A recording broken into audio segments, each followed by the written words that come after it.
when I look at my Swissy yen, it's really a matter of just getting a pullback. And what I need to do here is not necessarily change my mind about anything, but just modify my pending order, which was based on 1 part minor psych level and 1 part 20 DMA, and I need to move this thing up. So I'm going to go ahead and shift it up, not by a lot. I'm going to shift it up to, as you can see here, it seems so far away, I know, but this is the way these swing trades happen sometimes. I'm going to put it just above the major psych level. I don't want to get too aggressive here, but I'll put it just above the psych. And by the way, because it's at this 20 DMA's at 12, I could probably put in 20 or I could put in 05. It probably doesn't matter. I just need to keep an eye on it. So I'm going to continue to modify it and just follow along with the trend here, and that just puts me up in this area.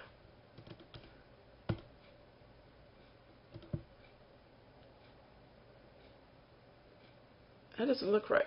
100. Oh, I did 101. Good job, Rog. Let's try that again, shall we?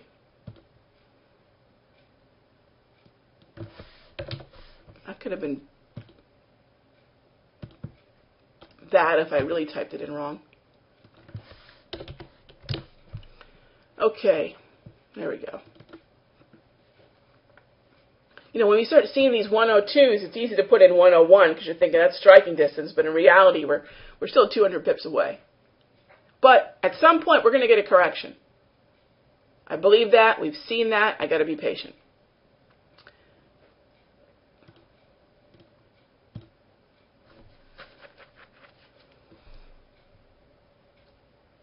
And then I've got my Aussie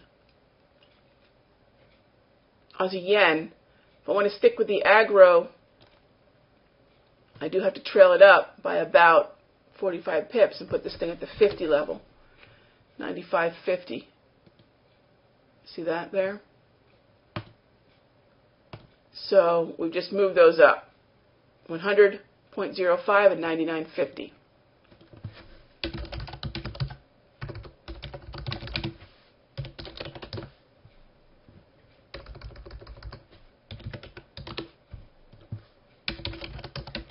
And these are aggro orders.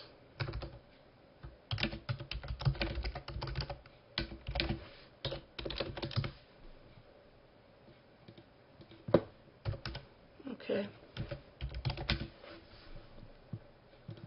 So again, 99.50 for the Aussie yen, 100.05 for the Swissy yen.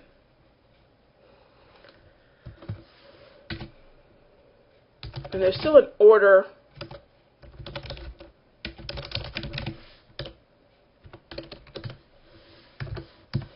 there. Okay, so there's my parked order notes.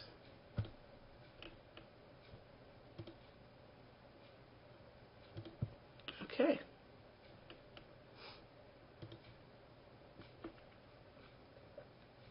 My bias is still longer term.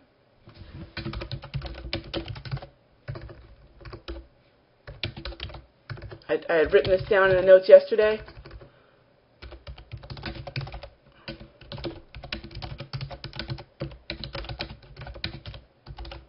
Okay. Think about the hybrid conversation we've had since last week. Themes continue to be the same, with more emphasis on the G20. And that's pretty much where we are. I don't have a lot on my radar. What I would like to see today is some risk on, some dollar weakness, and some yen weakness. And we seem to be getting a little bit of that. Not enough, but a little bit better. And what we've done even better, I think, is we've trimmed, again, a lot of our, in terms of what we've done just today, just to give you an idea.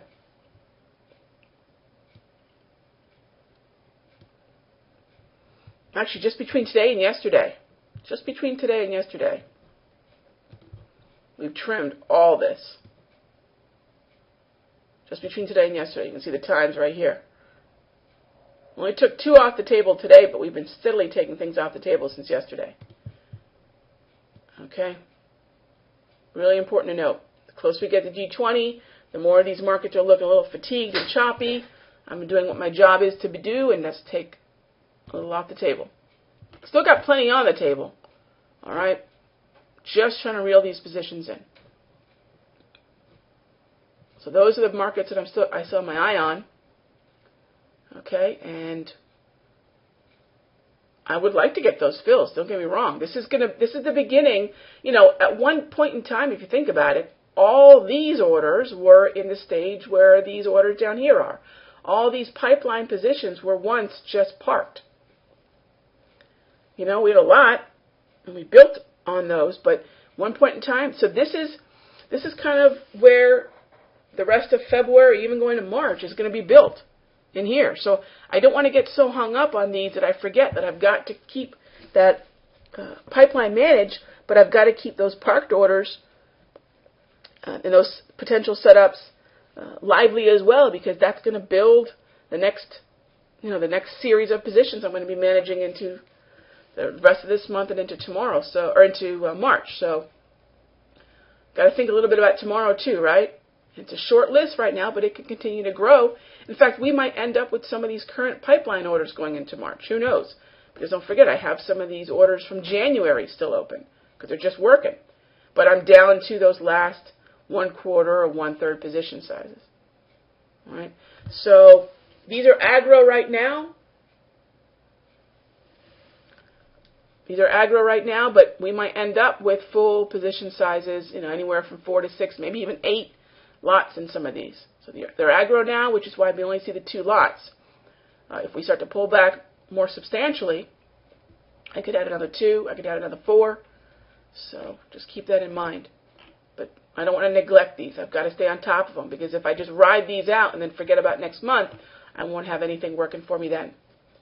So we'll continue to look at some of the other themes that I think are going to be relevant to our conversation. And Swiss franc's part of that, the Australian dollar's part of that, and the yen's going to continue to be part of that.